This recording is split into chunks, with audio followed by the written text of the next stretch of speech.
This is an iHeart podcast. Guaranteed human.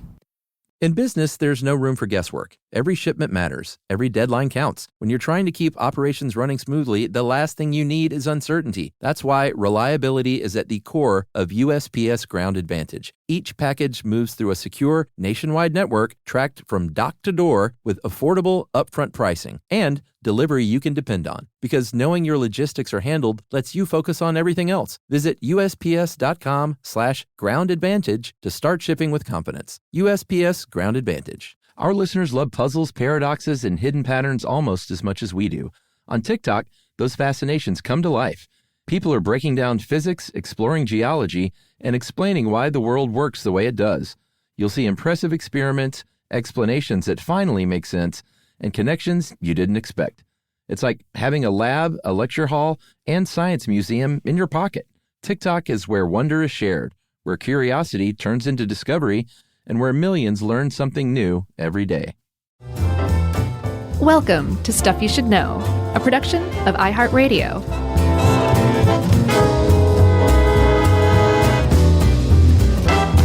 Hey, and welcome to the podcast. I'm Josh, the Jet Clark.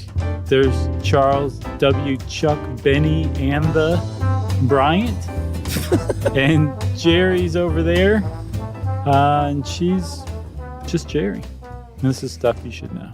Jerry's Captain Fantastic. Oh, yeah, that's a good one. Why are we talking about a piano player? How about Mr. Roboto? Sure. Okay. Jerry, Mr. Roboto Rowland. Great. So, how you doing, man? I think you're probably pretty jazzed about this one. Do you think? Yeah. Tad? Yeah, I'm pretty excited about this one as a musician and guitar nerd. And we definitely want to shout out at the beginning the inspiration behind this. And a lot of the research for this came from the great book called The Birth of Loud. There's not a colon on the cover, but it's implied. Okay. Should we get a different jingle for implied colon? Yeah, but it should be like a down kind of thing, like burn. Okay. The Birth of Loud, Leo Fender, Les Paul, and the guitar pioneering rivalry that shaped rock and roll. And this was from Ian Port in 2019. And it is if you're a guitar player, just get the book. You've probably already read it, but if you hadn't, get it because it's great. Yes. Hats off to him. Hats off to Dave Roos for helping us out with this one as well, too. Totally. Dave did a great job.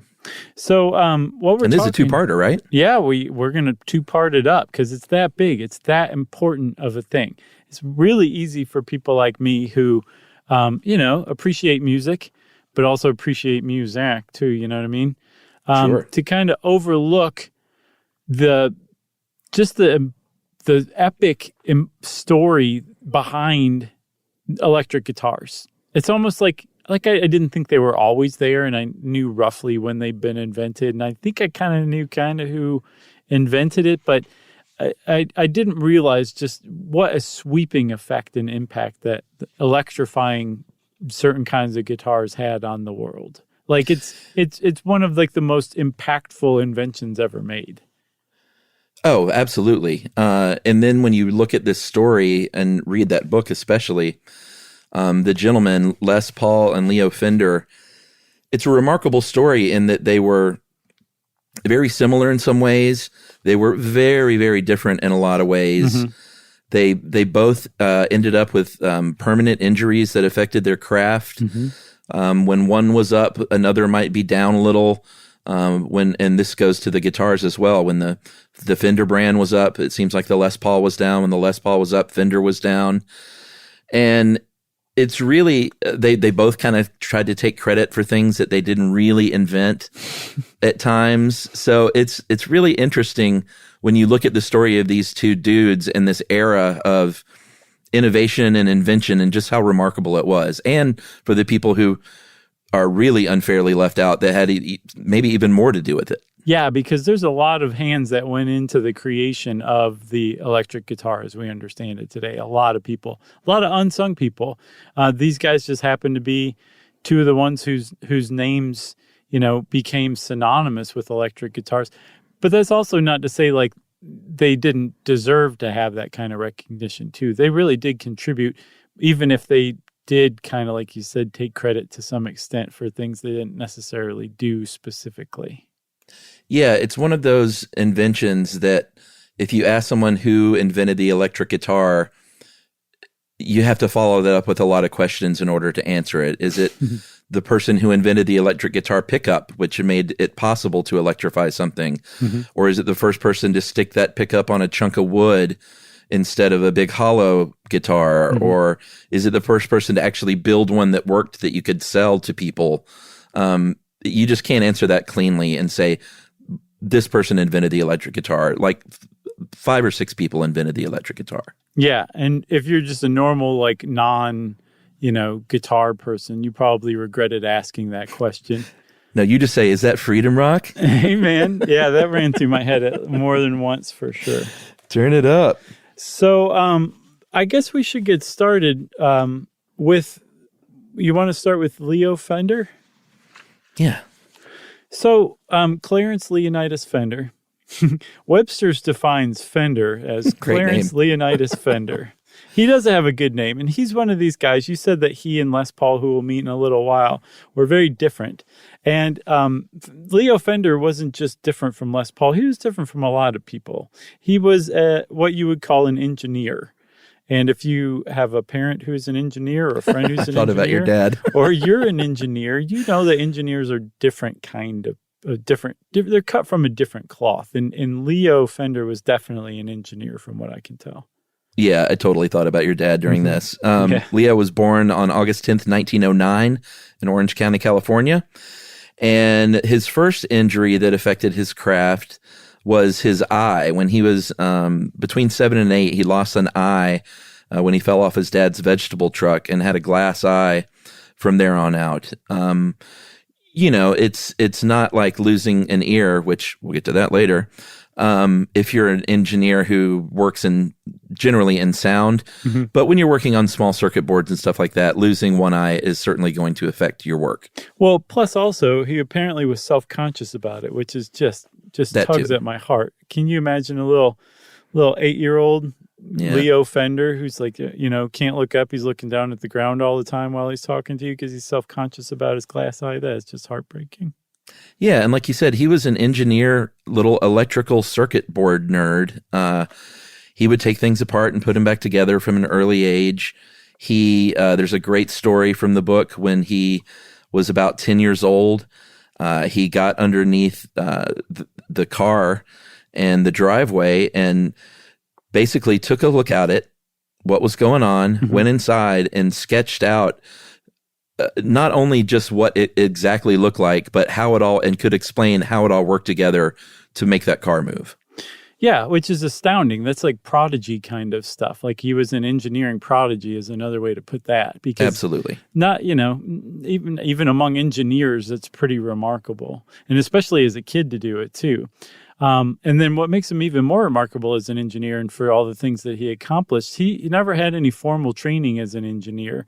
He just kind of became one just by doing things that engineers do. It was like taking things apart, putting them back together, inventing new stuff, improving things that he thought could be improved.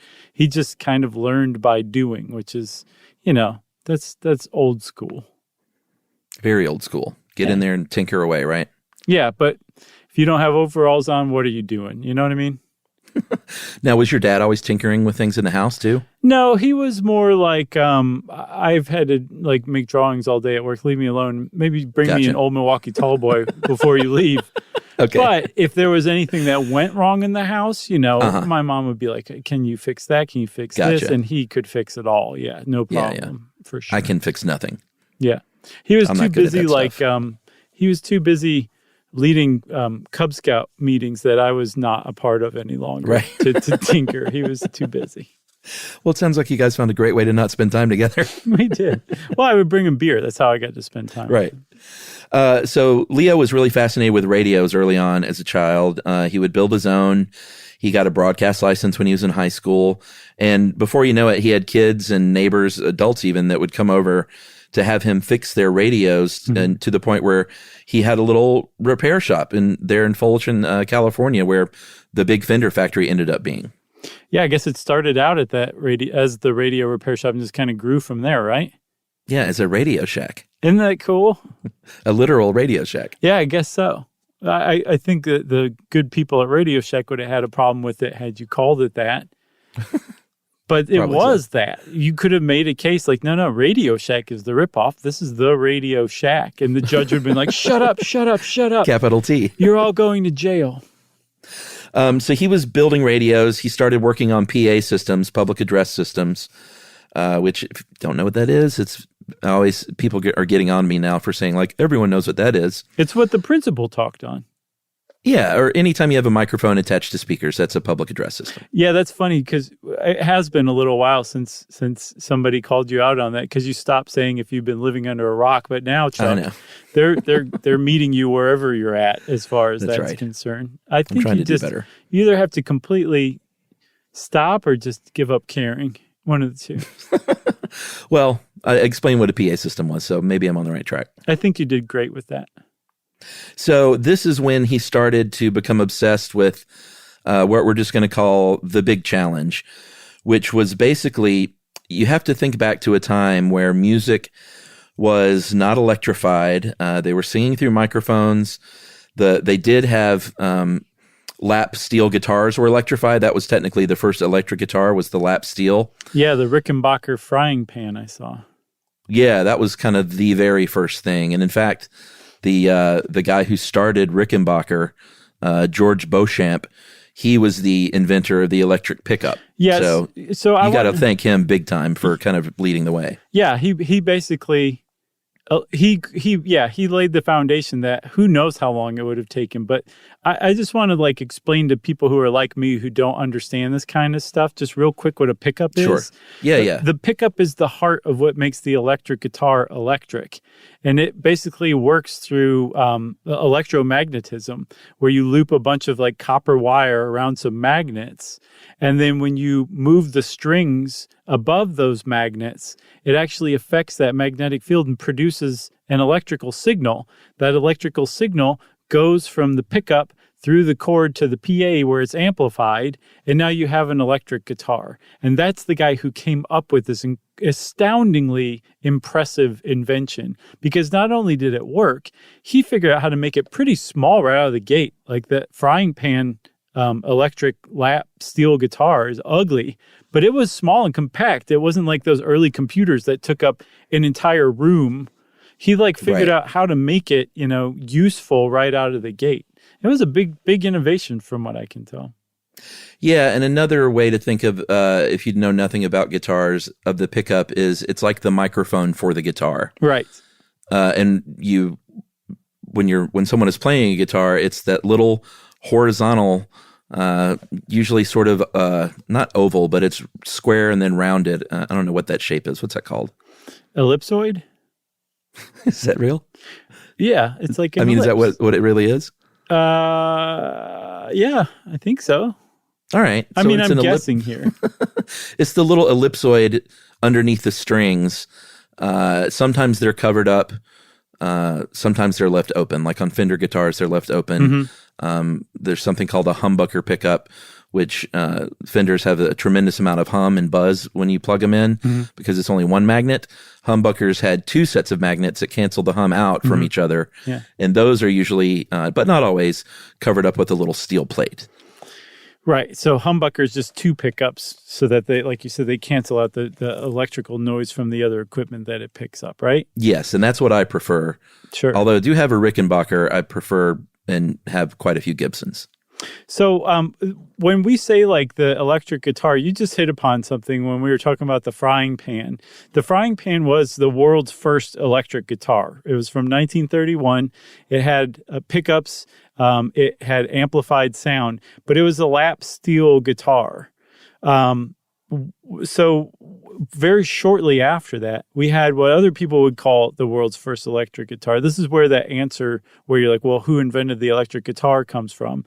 Because what a lot of people would recognize as an electric guitar came after, and it was from Gibson, I think in 1936, where it looked like a normal guitar, but it was electrified, like the classic acoustic guitar, but an electrified version. And you'd say, well, why doesn't that qualify as the first electric guitar? Because it doesn't. For our purposes for this episode, that's still not the first electric guitars we're talking about. What we're talking about is, as we'll see, what's known as the first solid body electric guitar. That's what we're really driving at. So if you're sitting there, and you're just crumpling your issue of Guitarist magazine right now and losing your mind, settle down, because I just spelled it out for everybody, okay? Yeah, and so getting back to where we kind of got off track in a good way, but getting back to the big burning question and the big problem was with these, they called them Spanish guitars, but we call them acoustic guitars now, that had those electric pickups in them. They were really prone to feedback because they had this big hollow cavity behind the hole, or it usually had what's called F holes.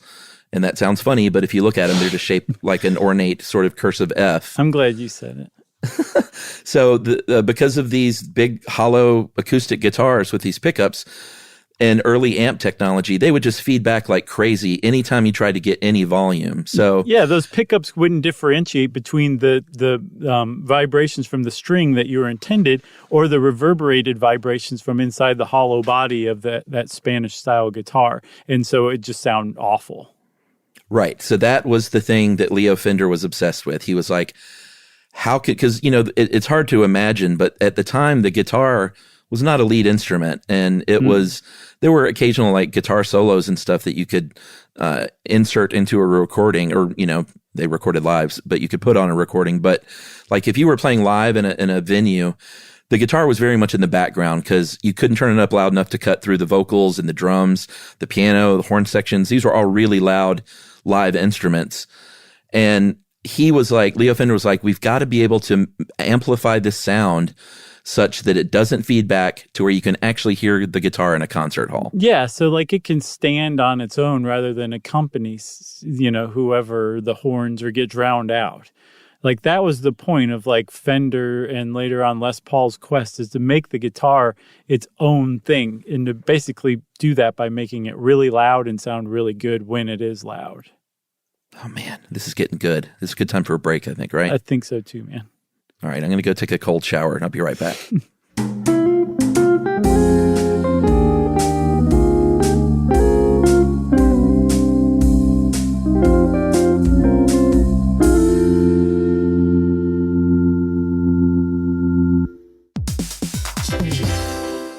Hey everybody, I want to talk to you a little bit about Tide Evo because it represents over 10 years of innovation and product development. Tide Evo is a first-of-its-kind technology where tens of thousands of minuscule fibers are spun together to form a 6 times powerful layer packed with scrubbers, brighteners, pre-treaters, and fresheners. And that's going to deliver a breakthrough clean that's so powerful, it feels like magic. Yeah, it is kind of like magic. Tide Evo is revolutionary. A 100% concentrated, waterless laundry tile that's made of compressed microfiber soap layers rather than liquid or powder. And it's not like pods or sheets because it uses 6 layers of detergent fibers to deliver superior cold water cleaning without plastic packaging of any kind. And it provides a mess-free, lightweight solution that dissolves lickety-split. So whenever you run into a laundry challenge, turn to Tide Evo. It's revolutionary. It's magic. Try new Tide Evo. Real laundry magic. Everyone knows winter is the real mess maker. You don't need WeatherTech floor liners for summer unless you hit the beach and half the beach ends up back in your car, or the campsite dirt ends up in your trunk. Then you'd want a cargo liner, or a road trip goes sideways, lemonade spills, ketchup goes rogue, ice cream drips. Yeah, you'd be pretty happy about those WeatherTech seat protectors. So just to be clear, as the mud you're inevitably going to step in this summer, you don't need WeatherTech unless you plan on doing summer. Visit WeatherTech.com today. Spectrum Business keeps businesses of all sizes connected seamlessly with fast, reliable internet, advanced Wi-Fi, phone, TV, and mobile services. That's right. And Spectrum Business offers 100% U.S.-based customer support 24/7 to help you stay up and running. And they offer tailored connectivity solutions with packages built for your business budget. Yeah, so it's no wonder millions of business owners rely on Spectrum Business to keep them connected. Visit spectrum.com/business to learn more. Restrictions apply. Service is not available in all areas. On eBay, every find has a story. Like if you're looking for a vintage band tee, not just a tee, the band tee from the last show your favorite band ever played. You wore it everywhere. Then your girlfriend started wearing it, which was cute until she dumped you and took it with her, which was not so cute. Yeah, well, anyway, now you're on eBay. And there it is. Same tee from the same tour. Still living in your memory, rent-free forever. See, the things you love have a way of finding their way back to you. But eBay isn't just for getting whatever your ex-boyfriend or girlfriend stole back, right? No, it's also for that rare championship foul ball you caught, then heroically gave to the kid next to you. And where else are you going to find your first car? The one you wish you'd never sold. But now, finally get the chance to take it back home. For good this time. So shop eBay for millions of finds, each with a story. eBay. Things people love.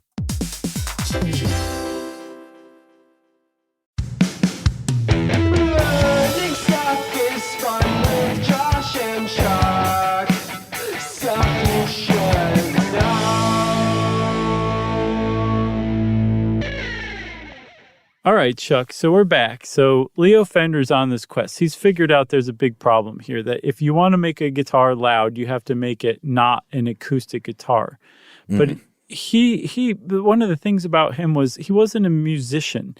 Like, he didn't clamp onto this problem of creating the electric guitar, figuring out how to make an electric guitar, because he necessarily cared about the music. And he also later on, it turns out he didn't like rock and roll, which would be kind of ironic. He was a country western dude from Southern California, kind of like Nicolas Cage's character in Valley Girl. Yeah, exactly. Valley Girl.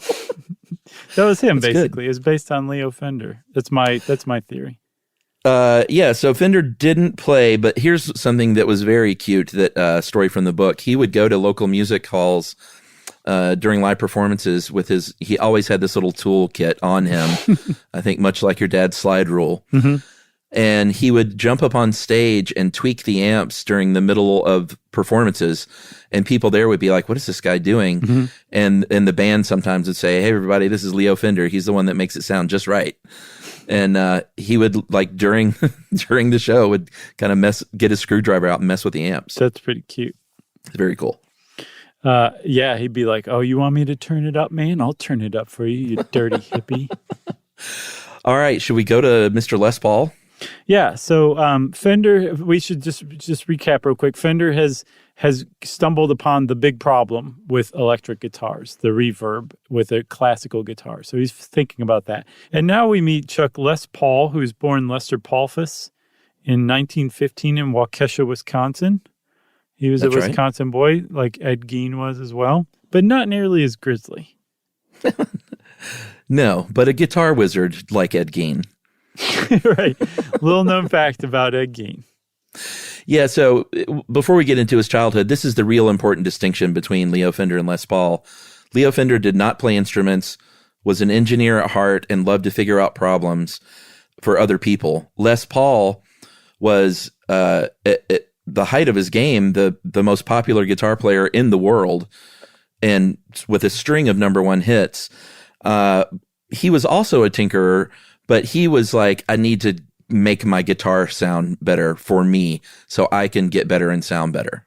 Yeah, that was his goal all along. But, it takes a special kind of person to say, like, okay, well, then I need to figure out how to make that happen. I need to figure out how to make an electric guitar rather than, oh, what can I do? I need somebody to do this for me. Someone needs to invent this, or I need to collaborate with somebody. He was like, I'm going to go try to figure this out myself. And he really, like, I didn't realize what a guitar god he was, and that he was like this, I think at one point he had like 4 hits or 4 spots on the Billboard top charts. Like, he was really a popular musician about midway through his career. But even from a young age, he started out playing. Like, he was a performer. And I think he's also credited, Chuck, with being the person, because he played country western too. He also played the harmonica. His act was called Rhubarb Red. And it was just him. And he played the guitar and the harmonica. And he figured out, long before Bob Dylan ever came along, that that's problematic. You technically need 4 arms for that. So he fashioned a harmonica holder that he could wear while he was playing the guitar, just like Bob Dylan wore later on. He was the kid who invented that years before. Yeah, maybe. This is another one of those things where it's like, did he invent it or did he see it and make one on his own? Mm-hmm. But not taking anything away from the guy. He was also a kid taking apart electronics in his house, putting them back together. He really knew what he was doing. And he also had, like every guitar player, that same big problem was when he played, he would be up there and he could sing through that microphone, although he didn't sing that much. He did when he was a kid, but later on he realized he was not like a pro singer. Harmonica sounded good through the mic, but the guitar was still in the background, and he knew that was an issue. Yes, apparently, as legend has it, he was playing a show at a barbecue stand, and I think it was potentially a regular show. His harmonica sounded fine when he was singing. It was broadcast fine because he had a microphone, but nothing was working for the guitar. He was drowning it out himself. So he realized that if he took the phonograph needle, the electrified phonograph needle from his parents' phonograph, and attach it to the guitar, and then attach that to a radio, he could actually amplify his guitar. So he figured this out, I think, at like age 13, because he wanted to improve his barbecue stand chops.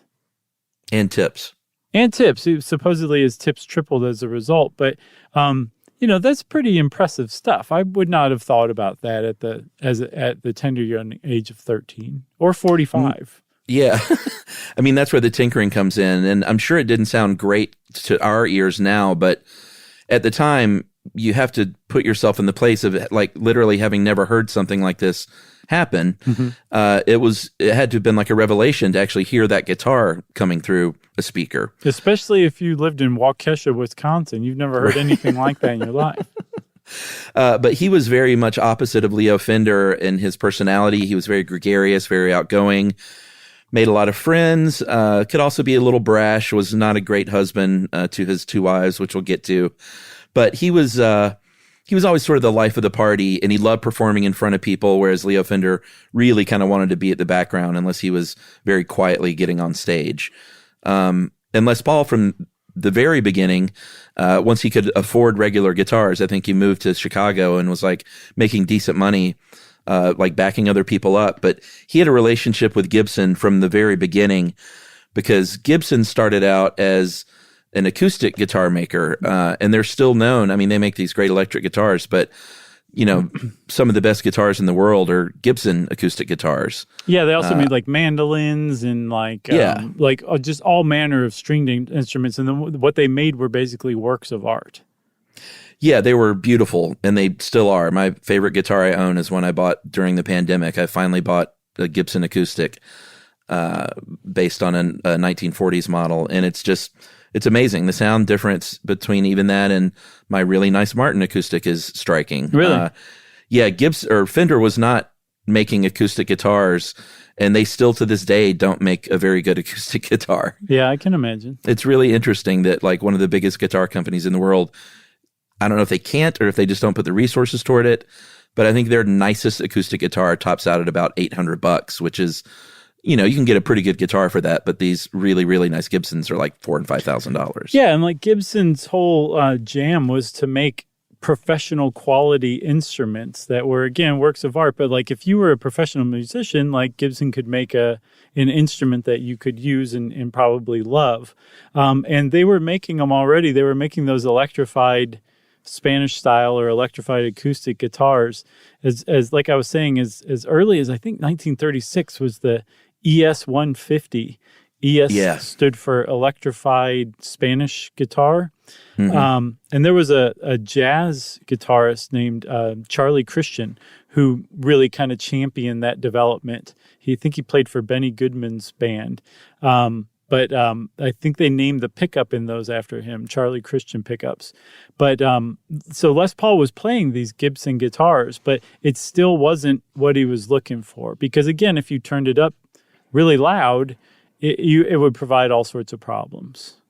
Yeah, it's funny, these little letters that like the ES-335 is just a classic, amazing instrument still today. And they have all these cool letters and you never know what they mean, but electrified Spanish is kind of funny. The iconic Gibson SG stands for solid guitar. Oh, really? Yeah, they're all just these very mundane abbreviations that all these years later just seem cool because Angus Young plays it. Yeah, right. Well, yeah. I mean, you hate AC/DC. Yeah, right? if you used a different example from Angus Young, I'd be really on board. But I got you. Oh, man. I know what you're going for. I play one. Well, there you go. All right. As a cool axe. So he charmed his way into the Epiphone factory in New York. Epiphone was a really big guitar maker at the time, and I think Gibson eventually bought them. I think they're co-brand or under the Gibson umbrella now. But he got to work on his problems, and you've got to look up some pictures of some of this stuff, kind of starting now. Yeah.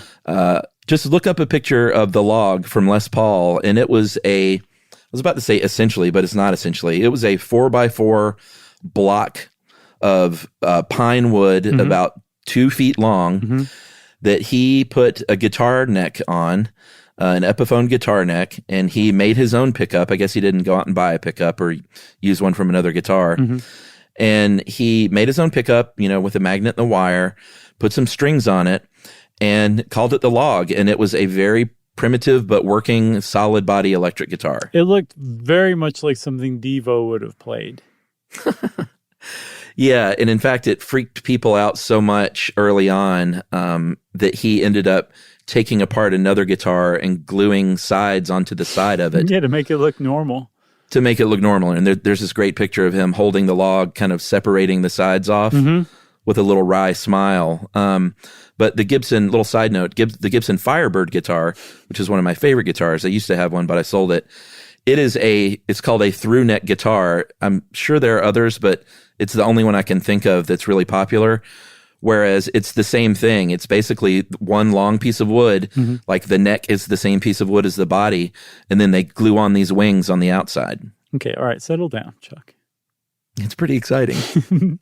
So, Chuck, also, if you ever found yourself trapped in Waukesha, Wisconsin, you go to the Waukesha County Museum, and they actually have the original log there on display.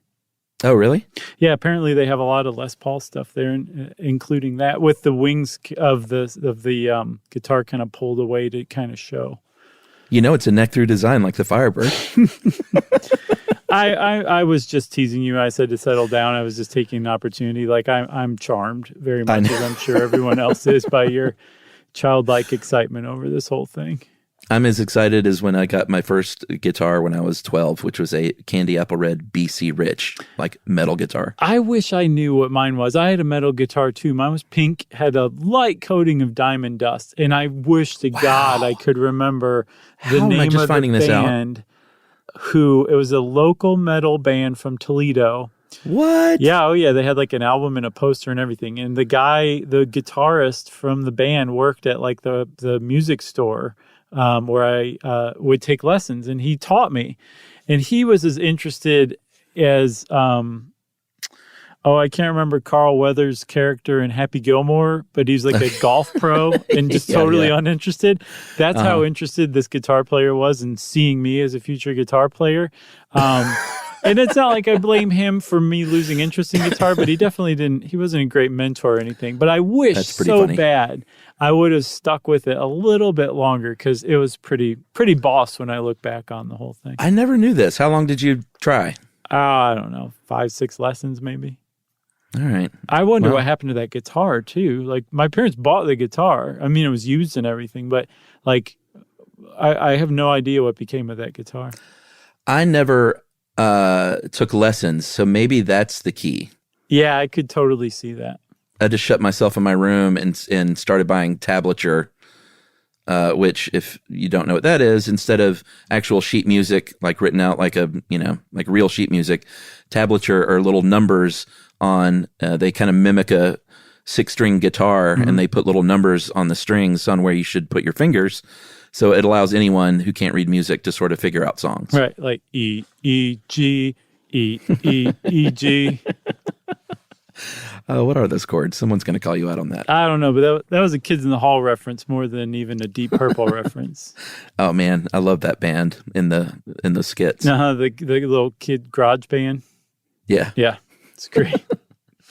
All right, so back to the log. The log was very rough, very primitive, but what it did accomplish was amplification without feedback. No, it and, was and longer sustain. Yeah, and more importantly, it was a solid body guitar. Like Les Paul had kind of cracked that code that Fender, as far as I know, was still working on, because this is 1940, right? Yeah, this was early 1940. I think it was pre-Leo Fender for sure. Yeah, so I mean, Les Paul really does have a claim to fame to creating the first wooden solid body electric guitar, because I think the frying pan was solid body aluminum. But he figured out that problem of reverb. Just get rid of the hollow body, replace it with the solid body, and it was ugly. That seems to be the big problem. It wasn't exactly what he was looking for sound-wise, but it was definitely close enough that it was like, I'm on the right track. Let me go show the people at Gibson. They're going to love this kind of thing. And they basically laughed him out of the meeting in Kalamazoo, Michigan, because he showed up with a really ugly guitar. Yeah, and not only that, like, they just didn't see the vision because, like I said, they were working with these ancient luthiers who had this ancient craft. They weren't ancient humans, but they would wake them from the dead each day to go to the workshop and create a new guitar. But the point is, they were doing great with these big acoustic guitars, and they were like, no one's going to want to hear that, because this is what a guitar is, basically. Like, it's not a lead instrument in the band. Leave that to the horns and the piano. So he was laughed out of there and had a little egg on his face. But this was a full 5 years before Leo Fender came up with his first plank guitar, which you should also look up. Just type in Leo Fender black plank guitar. And it looks a little more like a guitar than the log, but not that much. No, it looks way more like a guitar than the log, but it still doesn't look like a guitar as we know it. Yeah, it was almost, I get the impression that he created the guitar kind of like how you might build like a car out of clay, but the axle works because you're testing wheels. I don't think people actually and he built that. It as a test. Yeah. But I don't think we mentioned that, though. Yeah, but he was testing out like pickups, and I think testing the concept of a solid body as well. But he wasn't making it like, this is going to be my prototype. But it turned out to actually be kind of a prototype, because when he, I don't exactly know how word got around. I guess because he was friends with bands, so bands would kind of come around the workshop to see what was going on. And they started coming around, seeing and hearing this guitar that he made. And people started renting it, apparently, for the weekend to go play shows with, and just knocking the socks off of the Bobby Soxers in town, from what I can tell. Yeah, and at this point, he has the Fender Electric Instrument Company.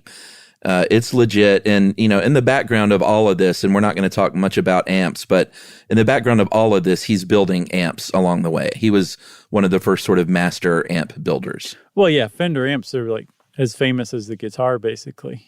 Yeah. So don't want to shortchange those. So where are we at right now? Fender's made his plank guitar. Leo's got his log. Neither one of them are going places immediately with it. It's just kind of like they've both now cracked the problem, and there's a lot of obstacles between them and fame, or at least guitar production fame. But you know what that means, though, right? What? We're at our second break. Oh, good. Okay, Chuck. I think that was great. So Chuck just said we're at our second break. He's clearly driving this episode. Let's all go with it, shall we?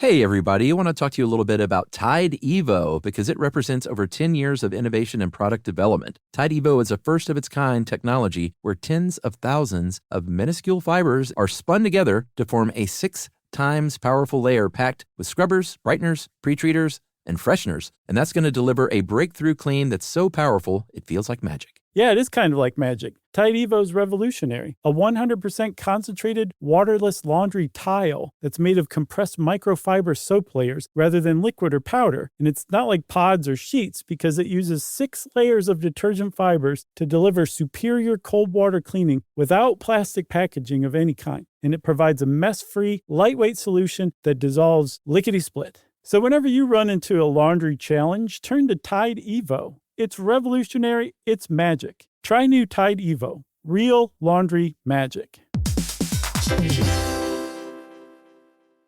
Everyone knows winter is the real mess maker. You don't need WeatherTech floor liners for summer unless you hit the beach and half the beach ends up back in your car, or the campsite dirt ends up in your trunk. Then you'd want a cargo liner, or a road trip goes sideways, lemonade spills, ketchup goes rogue, ice cream drips. Yeah, you'd be pretty happy about those WeatherTech seat protectors. So just to be clear, as the mud you're inevitably going to step in this summer, you don't need WeatherTech unless you plan on doing summer. Visit WeatherTech.com today.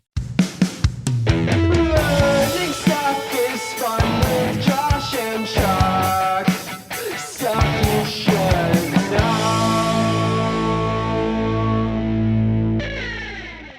Okay, we're back, Chuck. We're back. We got a log. We've got this little funny-looking black solid body guitar. Mm-hmm. And we need to pick back up with Les Paul in 41-ish. Mm-hmm. He moves to Los Angeles. He's starting to get session work. He plays with Bing Crosby, who was sort of one of the most popular singers at the time. Oh, yeah. Dude, he moved to Los Angeles to be near Bing Crosby, which I did a little research, and that was kind of a common thing. What, to just want to be near Bing Crosby? Yeah, you move across the country to be near Bing Crosby. Unless you were one of his kids. Oh, was he not a good father? No. Oh, really? Not a good dad. I didn't know that. Wait a minute. Are you thinking of Mommy Dearest? No. Oh, yeah, that's right. That's what I'm thinking of. Thinking of Joan Crawford. But he was a huge, huge music star. Les Paul was out there working with him, but then he gets, I don't think we mentioned, he got electrocuted really bad when he was 26. Oh, yeah, that's a big one. Playing music, he had sweaty hands, held the microphone, was also touching the guitar strings, completed a circuit, and really damaged his hand such that it took, it hurt his whole body, but it damaged his hand such that it took quite a couple of years to even recover. Mm-hmm. Which is huge. So, like he might have never played again. Like there was a possibility that was going to happen. Yeah, and that's just injury number one for him. Right. But he gets drafted in World War II, goes to work in the Army at the Armed Forces Radio Network, and is playing guitar, basically, backing up the Andrews Sisters, backing up Bing Crosby when they do these USO tours. So as far as the Army goes in World War II, pretty plum gig. Right. And plus he's, again, like he did move to LA to be near Bing Crosby, and the fact that he's getting to like play with Bing Crosby is, I'm guessing, a lifelong dream of his come true. And even after the war, I guess he made enough of a connection with Bing. I'm on a first name basis with him, by the way. Sure. That Les Paul, kind of, I guess, became, I don't know if there was like a mentor thing, but at the very least, he definitely patronized Les Paul, helped his career big time. One of the things that really helped Les Paul become like a genuine bona fide star, he was already fairly well known in a lot of circles, had some hits, but what really shot him to the top was a 1945 song called It's Been a Long, Long Time. It's actually a really good song, but it was kind of a song that was a hit because it kind of summed up America trudging wearily back from World War II. And it's just kind of like this mellow, solemn song where it's almost, I'm sure there's other instruments, but my ears pick up Bing Crosby's vocals and Les Paul's jazz guitar. And his guitar enhances the vocal so much. But there's an actual guitar solo in there. And it's slow, but it's really good. And that kind of shot Les Paul to superstardom from that point on. Yeah, so Bing Crosby is like, you need to open up a studio. I'll even help finance this thing. He did so in his garage, and before you know it, in Los Angeles, all these famous people are stopping by Les Paul's garage to hear him play, to hang out with him. He, like I said, he was a very gregarious guy, so people just kind of wanted to be around him. And this is all going great, but he still wasn't quite satisfied with what was going on because the sound just still wasn't there. He called it sound on sound recording. He was the first person, this is huge, or one of the first people to experiment with studio techniques where you could layer recordings on top of one another. And this was before they were even recording on magnetic tape. Yeah, dude, multi-track recording. Like, you know how you hear drums playing and you hear a guitar playing and then you hear like vocals. All of those musicians may never have even been in the same room at the same time. You can do that with multi-track recording. Back in the day, if you wanted to make a recording, you had to get everybody into a room. You all had to be playing at once. You had to be playing the song together, and then you recorded it, and that was the recording, right? So to come up with multi-track recording was huge in and of itself. But I looked into what he was actually doing, and it's mind-boggling. He came up, I think, with a song called Lover, and it was that the one where it's like 7 tracks or 8 tracks of guitar? I think so, yeah. And the way that he made each track was he recorded one track, the first initial track, onto acetate. He made a record of that. And then he took that record and he played it, and then he played along with it, and then he recorded that onto another record, and then another record, and then another record. And by the time he was doing his 7th track, he had a record of 7 tracks playing all at once on one record that he had recorded one by one, and he was playing the 8th track with it. And if he messed up one time, say on track 5, he had to start all over at the beginning, unless he still had those first few tracks handy. Hopefully he didn't break each record after each recording or anything like that. But isn't that nuts going to that? And that was about as innovating a form of music as anyone had come up with to that point. Yeah, it's funny when you hear people working with like Pro Tools and drag and drop digital recording now, and they talk about like in the old days when they would cut and splice tape. Like, go back even further, dude. Yeah. To Les Paul doing this on actual acetate records. It's crazy. It is crazy. When I was like, what does that mean? What was he doing, like dueling acetate records? And I looked and my eyes popped out of my head. Yeah, it's pretty remarkable the innovations he was coming up with. So he's doing all that. He's becoming more and more popular. And then a very faithful thing happened. A steel guitar player named, do we say Joaquin Murphy? That's what I'm going with. All right, that's how it's spelled. He came over to Les's house one day, and he said, you know what, I got this guy here. I want you to meet him, and he's really good with working on amplifiers, and I think you guys might like each other. And his name is Leo Fender. And before you know it, and this is movie territory, Leo Fender and Les Paul are hanging out together, trying to figure stuff out together, workshopping, problem solving. They, Dave pointed out, and he's right, that they weren't like great friends, but it's not like they were enemies or rivals at first. They just were really, really different from each other. Yeah. They kind of shared at the very least, they had a common problem or a common quest that they were both working on. They were just not similar people personality-wise, so they didn't click. That's how you put it. They weren't like, this is great, let's be partners, we're the same. Right, exactly. But they were kind of becoming rivals a little bit too, right? Well, not quite yet. Like at this point, they were genuinely trying to figure stuff out together. And I think like Leo was coming over every weekend, basically. Musicians would come over still, and he would ask them questions and try and figure stuff out, try and solve these amplification problems. But there may have been a little friendly, like, let's see what this guy's got kind of thing. But, Les Paul was like, you can't even play, dude. Yeah. And again, remember though, Fender, by this time, he had a company, the Fender Electric Instrument Company. He was mostly focusing on electric steel guitars because not just country western loved that stuff, but Hawaiian music was really huge as well. And they use a lap steel guitar. So he had a company already going. Les Paul had his own musical career going. He was just kind of, he tinkered because he needed to. His focus is on his musical career. So I could see there being like a little bit of a rivalry in that they were trying to crack the same problem. But other than that, they weren't necessarily rivals, That's right. And in order to really solve this problem, it would take the entrance of a third gentleman that we haven't even mentioned yet. That was very, very important to the story of the electric guitar. And that is where we're going to leave you for part 1. Nice, Chuck. That was a very good cliffhanger. Who could it be? I don't know, but you're going to have to tune in Thursday to find out in this very special 2-part episode of Stuff You Should Know. My money's on CC DeVille. Stuff You Should Know is a production of iHeartRadio. For more podcasts from iHeartRadio, visit the iHeartRadio app, Apple Podcasts, or wherever you listen to your favorite shows.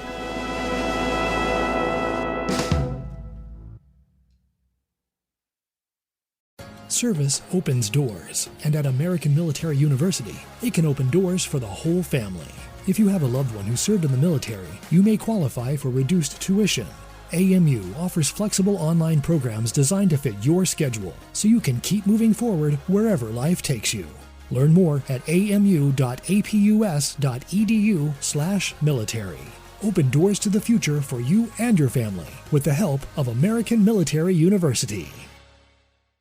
Everyone knows winter is the real mess maker. You don't need WeatherTech floor liners for summer unless you hit the beach and half the beach ends up back in your car, or the campsite dirt ends up in your trunk. Then you'd want a cargo liner, or a road trip goes sideways, lemonade spills, ketchup goes rogue, ice cream drips. Yeah, you'd be pretty happy about those WeatherTech seat protectors. So just to be clear, as the mud you're inevitably going to step in this summer, you don't need WeatherTech unless you plan on doing summer. Visit WeatherTech.com today. When it comes to small business, people want to talk to people, not bots, not voicemail. Your customers or clients want a real human connection, and that's exactly what they get with Ruby. Ruby is the virtual receptionist company that takes care of your callers when you're unavailable, in the middle of something, or just don't want to pick up. They can answer, screen, and transfer calls, as well as take messages, collect payments, book appointments, and more. All while saving you time and making the people you serve feel special. It's available 24/7, 365 days a year, and is 100% based in the U.S. See how it works at ruby.com, or better yet, give them a call at 844-900-RUBY. The next time you end up with something on your shirt, don't turn to your usual detergent. Check out Tide Evo. Tide Evo represents over 10 years of innovation in product development. It's a revolutionary 100% concentrated waterless laundry tile made of compressed microfiber soap layers rather than liquid or powder. It's not pods and it's not sheets. It uses 6 layers of detergent fibers to deliver superior cold water cleaning without plastic packaging. It's mess-free, lightweight, and dissolves quickly. Try new Tide Evo. Real laundry magic. This is an iHeart podcast. Guaranteed Human.